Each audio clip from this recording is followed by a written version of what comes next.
What's going on, guys? Welcome back to my YouTube channel. Welcome to my YouTube channel. I'm Ethan Horror. This is Ethan Horror, and today we are going to be giving you my top 10 horror movie weapons. It is episode 11 of the Halloween Spooktacular, so we're gonna... What is going on up there? I'm sorry if you hear some background noise. It's episode 11 of the Halloween Spooktacular, and the one rule I have for this list is that there isn't any saw traps, because it would take up literally the whole list. So, as usual, we got 3 days left until Friday the 13th. So, let's open up day number 11. Kind of see all the ones we've gotten behind me. They're very, very small, but they're behind me up there on the shelf. So, if you look for them hard enough, you can find them. Yesterday we got Jason, so let's see who we get to... Okay, well, we're getting the classics now. We got Freddy. We got a lot of people who were, like, relatively unknown besides, like, Pennywise. But we got Jason and Freddy back to back. His eyes are a little too big, but otherwise it's pretty good. Again, I have a full-size version of this Funko Pop, so, I mean, I don't know. It's cool to have a mini, but this is nothing new.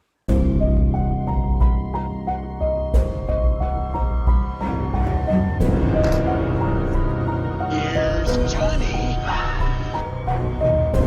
Oh, it's alive! It's alive! It's alive! It's alive!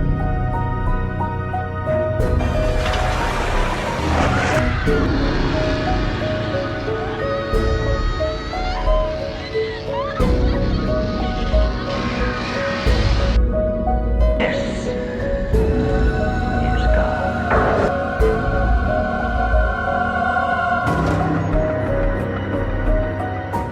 So, starting off the list of my top 10 favorite horror villains, I'm gonna go with the Axe from Jeepers Creepers. Mainly just because it looks cool.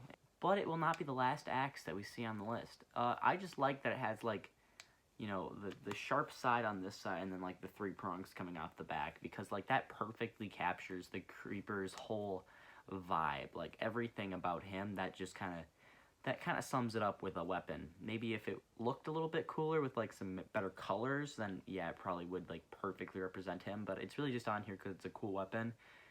And it's creative and unique. So, number 10. Coming in at number 9, this is the only one where I have, like, the item in general. I have, like, specific items for the rest of them. But number 9 is going to be chainsaws. Possibly the most iconic horror movie weapon ever. There are some standout chainsaws, like Ash's arm from Evil Dead, Leatherface. Like, there's some specific chainsaws. But I'm just going chainsaws as a whole because, like, they're all the same. And they're used in so many different horror movies, but, you know, it's, like, pretty much the first time a power tool has ever been used as, like, a weapon in a horror movie, and pretty much the only time, because they don't really use many other power weapons, but they do use chainsaws a lot, and they're pretty cool, because, you know, you can cut through a whole bunch of stuff with them, and it's, like, just a spinning blade, so chainsaws are pretty cool, and they're iconic, so I'm gonna put them on the list. Great. Probably a little controversial. I'm going to go with Sam's Lollipop from Trick or Treat.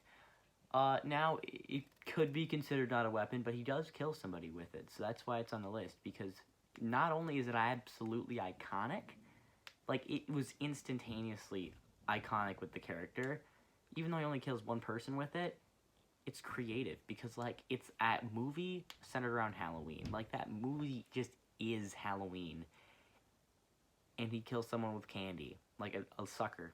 So, you know, some people say lollipops. People around where I live say suckers. So, number 7, I'm going to go with Gabriel's Trophy Blade from Malignant.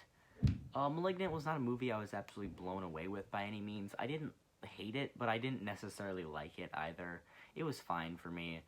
I do like Gabriel as a character, though. He's a great horror villain, very unique. But his weapon is one of the best parts of him because it kind of represents, like, the Giallo film. Like, that's kind of what Malignant's trying to go for. That's what they're trying to recreate. And it's like he just took a trophy, like, snapped it in half and, like, made a knife out of it. And I mean, it's pretty cool.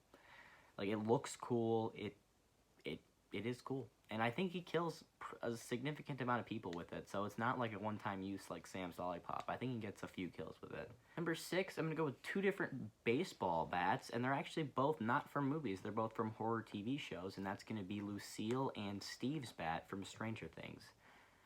I wanted to put them both on the list, but they're both baseball bats, so I'm just throwing in the same thing. So Steve and Negan's bats. Lucille, obviously, it's iconic. Probably one of the most iconic parts about The Walking Dead. You know, Negan, scary villain. You can check out my character ranking. He finally showed up when I did the season 7 ranking, so he's finally in a character ranking. And otherwise, Steve's bat is also great. It's iconic with Stranger Things. It's the one with the nails coming out of it. I don't know if he uses it in season 3 and 4, but he definitely uses it in season 1 and 2. And it's pretty cool. It's just, you know, it's not like a full-size baseball bat. It's like a smaller one, but it has some nails coming out of it, so that's pretty cool. Number 5, I have Sentinel Balls from Phantasm. I've actually never seen Phantasm, but I'm trying to watch it. I'm getting there. I have a lot of horror movies to watch. Just, if I miss some, it happens. But Sentinel Balls, I've seen them. I've seen clips of them. They're pretty cool. They're like these little orbs that fly around with blades sticking out of them, and they stick into your like head or just stick into you. And like the one guy gets his brain like sucked out by like a little drill on it. So they're pretty cool. They're pretty they're iconic with like Phantasm because like they're silver, and Phantasm has like that silvery aesthetic with like the silver and red. And because of that one scene where he gets like the ball to his head and the blood comes out, so it's silver and red, so you know it kind of makes sense. And like they're cool. There's a whole bunch of them, and they just I mean, I don't see a list where Sentinel Balls don't make the list. They're one of the best horror weapons ever. Number 4, I have Predator's Plasma Caster. I always thought this was a really cool weapon. Like you can use the heat vision to like launch little plasma blasts at people. And I've always thought that was cool, even before I'd seen Predator. I always thought it was a little bit overpowered, but I mean, Arnold Schwarzenegger is more overpowered than this somehow. But I always thought it was really cool, where he can like hone in on someone and then just basically kill him because it's shooting plasma. Coming in at number 3, I have The Beast from Mandy. Now, Mandy is a movie I'm not particularly a fan of. I don't really like it, but The Beast is probably the best part of the entire movie. It's a great weapon. It's nice. It's the silver, like the Sentinel Balls, and he makes it himself, so it's pretty cool. Like it just looks cool. It looks super badass, and it's perfect for Nicolas Cage and the rage-inducing third act that he goes on, where he just kills a whole bunch of people. And I guess that's probably the best part of the movie, but like I don't get it. I don't like Mandy. I'm sorry. I know a lot of people do, and I'm not saying you can't. I'm just saying I don't, and I don't get it. Coming in at number 2, if this weapon didn't make the list, I'm pretty sure you guys would all unsubscribe from me. Freddy Krueger's finger knife glove. It's literally hanging up on my wall. There. Got it. Like it's iconic. It's a glove with razor blades coming out of his fingers. Like it's so simple that no one would ever think to do it, because everyone's like, oh, we gotta make these huge complex weapons, or they oversimplifize it and it's just like, oh, a knife or a machete. But you would never think, just like attach knives to his fingers. Like that is so cool, and it's iconic, and like it's a terrifying imagery when he's like, dragging the finger knives across like the pipes in the boiler room, and like that screeching noise. Like, you knew it was gonna make the list. I don't know why I'm explaining it to you.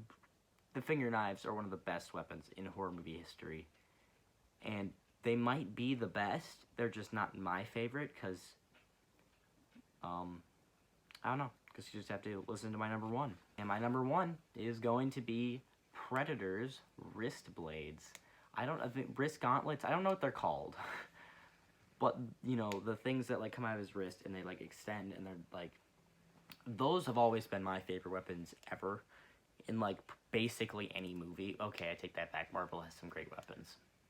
My favorite weapon in any horror movie. The Predator is just so cool. He's one of the coolest horror movie monsters, one of the coolest horror movie villains, and he has some of the best weapons. I mean, 2 of his weapons made the list, and this is my favorite one, because it's just, I don't know what it is about it. It's just really cool the way it like comes out of his wrist, and then he can just, it has like the 2 prongs. If it was just one, I feel like I wouldn't like it as much, but the two prongs coming at the wrist, it's just, for some reason, like, if I had a weapon, that's what I would want. I'd want, like it just kind of, like, attaches to his wrist, and he can just kind of pull it out, and just takes people down, because they're pretty long, too, so they're actually, like, really effective, and I don't know why. I literally don't, I'm going to keep saying it. I don't understand why, but this is my favorite weapon, and I've always thought that they were the coolest. And that's going to do it for today's video, so if you guys did enjoy, make sure to hit like, subscribe, and go check out the other episodes before this one, and make sure to hit the bell so you'll be notified when I post the final 2 episodes of my Halloween Spooktacular, which is going to be my top 10 creature features and my top 50 horror movies. So stay tuned for those, and I'll see you guys next time.